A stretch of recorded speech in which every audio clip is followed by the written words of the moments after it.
Good morning, everyone. Dear students, let's continue with the line by line explanation of second chapter, that is Lost Spring Stories of Stolen Childhood by Anise Young.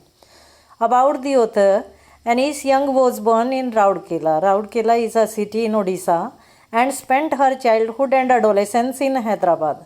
Adolescence is an age when one is no longer a child and not yet an adult, between the age of 13 to 17. She received her education in Hyderabad and in the United States of America. Her parents were both writers. Anise Young began her career as a writer in India. She has been an editor and columnist for major newspapers in India and abroad. Columnist is a journalist who writes articles for newspapers and has authored several books. She has written several books. Authored means written. And the following is an excerpt from her book titled Lost Spring Stories of Stolen Childhood. This is the name of the book. This is an excerpt, means extract, a small piece. Here she analyzes the grinding poverty and traditions. Analyzes means examines. In this chapter, the author analyzes abject poverty and traditions which condemn the children to a life of exploitation. Condemn means punish, which punish the poor children to lead a life of exploitation. Exploitation means victimization, misuse. The writer depicts the miserable and pathetic condition of the children who are forced to do labor at an early age. The childhood of human life is the spring period of one's life. It is full of fun, frolic, play, and pleasure. During this period, children are not aware of the tension and stress of life. But many children like Sahib and Mukesh lead a miserable and pathetic life. Their parents, who are poverty stricken, cannot afford to send them to school. So thousands of them are engaged in rag picking in the streets. A large number of children slog their daylight hours in Bengal industries in Firozabad due to abject poverty. Continue. Sometimes I find a rupee in the garbage. I here is Sahib, who is the representative of 10,000 rag pickers in Simapuri on the boundary of Delhi. When the author meets Sahib so many times, she asks Sahib why he does that work of rag picking. The child told that sometime he finds a rupee in that filth, in that garbage. Why do you do this? I ask Sahib, whom I encounter every morning scrounging for gold in the garbage dumps of my neighborhood. Anise Young, the author, asked Sahib, why did he do that work? When he met Sahib, encounter means met in the morning, scrounging means searching. When he was searching gold in the garbage dumps means heaps of dust, heaps of filth. When in the heaps of garbage, the child was searching for gold. The gold is scrap, metal, discarded articles by the rich people. The child collects those from the garbage and sells them for the survival. Sahib left his homes long ago. The child had left his home so many years ago, set amidst the green fields of Dhaka. His home is not even a distant memory. His home used to be in the fields of Dhaka and he doesn't know even a little about his home. There were many storms that swept away their fields and homes. Swept away means destroyed. The storms destroyed their homes and fields, only his mother told him. That's why they left looking for gold in the big city where he now. So they left their home and they came to city only for their survival where they now live. I have nothing else to do, he mutters, looking away. When the author asked him why didn't he do anything else, the child told that he hadn't any work to do. Mutters means speaks in inaudible voice, murmurs. Go to school, I say glibly. Glibly means carelessly, without thinking. Without thinking, the author asked Sahib that he should go to school, realizing immediately how hollow the advice must sound. Hollow means useless, worthless. Soon the author realized that that advice was totally useless for that child because for him going to school was not possible due to abject poverty. There is no school in my neighborhood. If they build one, I will go. The child told that there was no school in his neighborhood, and if the authorities build one, he would definitely go to school. If I start a school, will you come? I said, half joking. Half joking means joking with some seriousness. The author asked if she built a school, whether the child would go to school. Yes, he says, smiling broadly. Smiling broadly means with a big smile. The child told that he would definitely go to school. A few days later, I see him running up to me. Is your school ready? After a few days, the child came running to the author and asked whether the school was ready. It takes longer to build a school, I say, embarrassed at having made a promise that was not meant. Meant means intention. The author told that the school is not prepared in such a short duration, and she felt humiliated because she had made such a promise which she never intended to fulfill. But promises like mine abound in every corner of his bleak world. Bleak means dark world. But soon she remembered that so many promises were made by the politicians for these people, and those are not fulfilled. After months of knowing him, I asked him his name. When the author had met those children for so many months, she asked Sahib what his name was. Sahib-e-Alam, he declares. Declares means announces. The child told that his name was Sahib-e-Alam. He doesn't know what it means. The child doesn't know the meaning of his name. If he knew its meaning, Lord of the universe, he would have a hard time believing it. If the child knew that the meaning of his name was Lord of the universe, then he would not believe it. It would be difficult for him to believe that. Unaware of what his name represents, he roams the streets with his friends, an army of barefoot boys who appear like the morning birds and disappear at noon. And he is not aware of the meaning of his name. He wanders in the streets with barefoot boys just like birds, because birds are independent.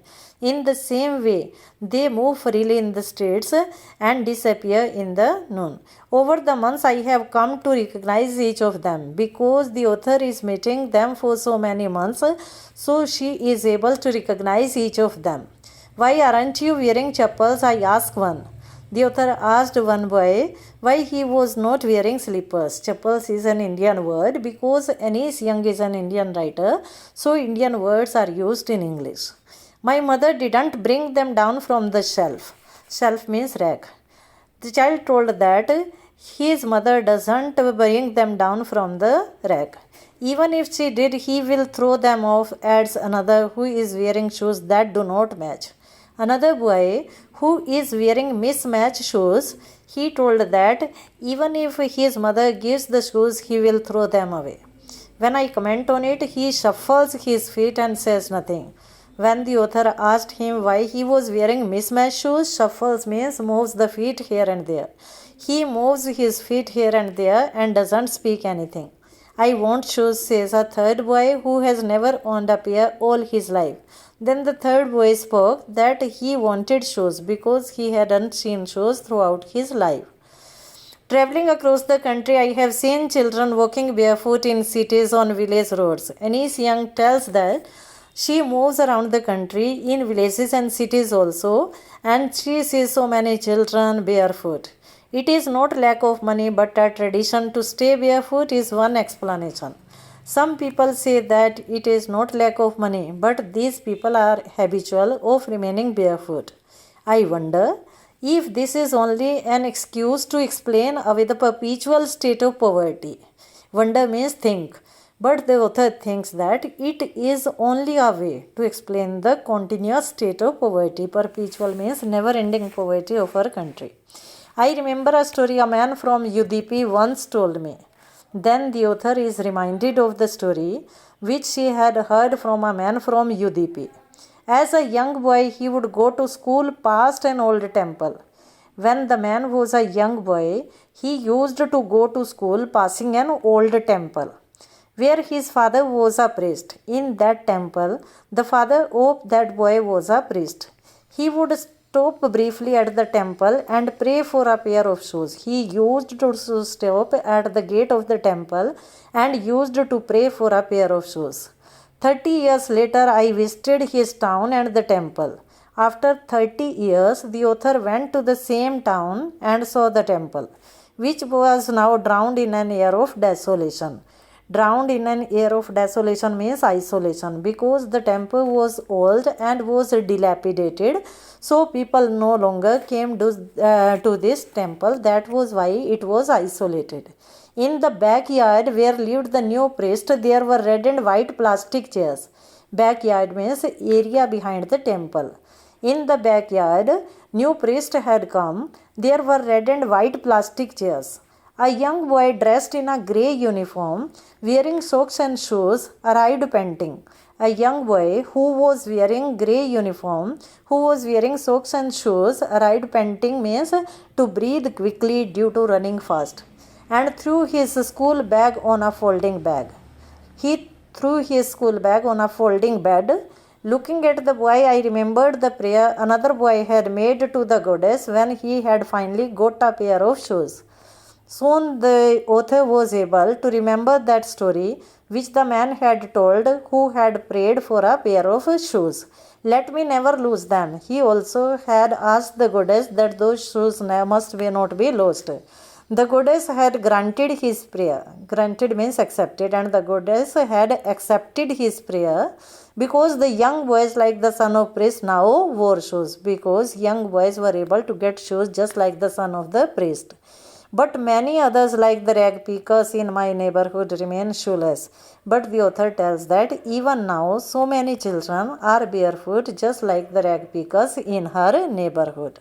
My acquaintance with the barefoot rag pickers leads me to Simapuri. Acquaintance means familiarity. Because after so many months, the author had become familiar with the barefoot rag pickers, so she went to Simapuri. Leads me to Simapuri means she went to Simapuri, a place on the periphery of Delhi, yet miles away from it metaphorically.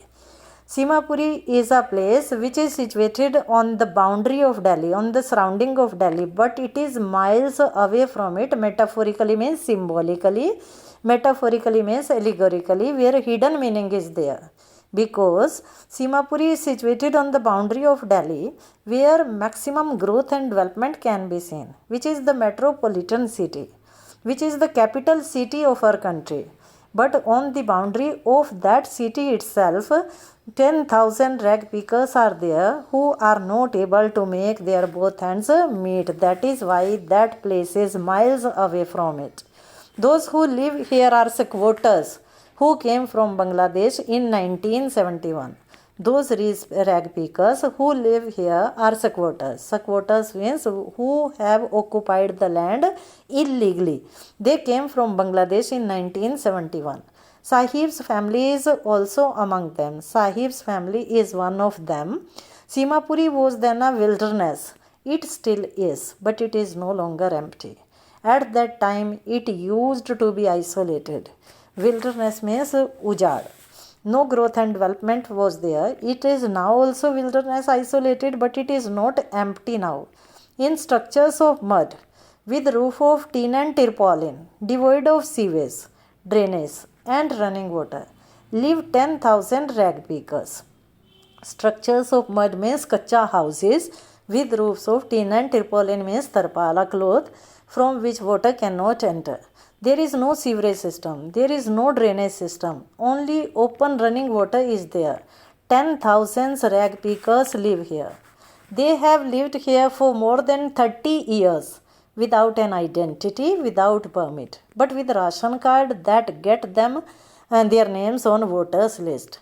They are living here for more than 30 years. They have no identity. There is no permission with them. They have only ration card, because with the help of ration card, their name is enlisted in the voter list, because politicians can take help from those people during elections and enable them to buy grain. Only with the help of that ration card, they are able to buy grain also. Food is more important for survival than an identity, because for these people, food is more important than an identity card. If at the end of the day we can feed our families and go to bed without an aching stomach, we would rather live here than in the fields that gave us no grain. See a group of women in tattered sari when I asked them why they left their beautiful land of green fields and rivers. Anis Young tells that she asked a group of women in torn sarees, in rags, why they left their beautiful fields and homes. The women told that food was more important for them than survival, because at the end of the day they were able to go to bed without paining stomach. They were able to get food here.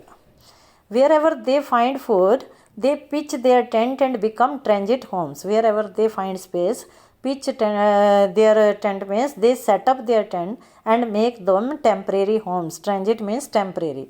Children grow up in them. Children also grow up in these tents, becoming partners in survival, and they become helpers of their parents in their survival. And survival in Simapuri meaning rag picking.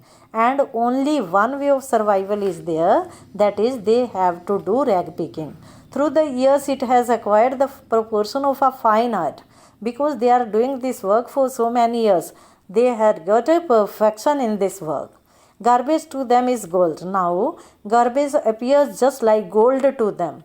It is their daily bread, a roof over their head. Due to that garbage only, they are able to get food and shelter, even if it's a leaking roof. Though in the form of shelter, they are having a leaking roof. But for child, it is even more. Children enjoy this activity. It's wonderful for them. They make fun and frolic while doing this work. We'll continue.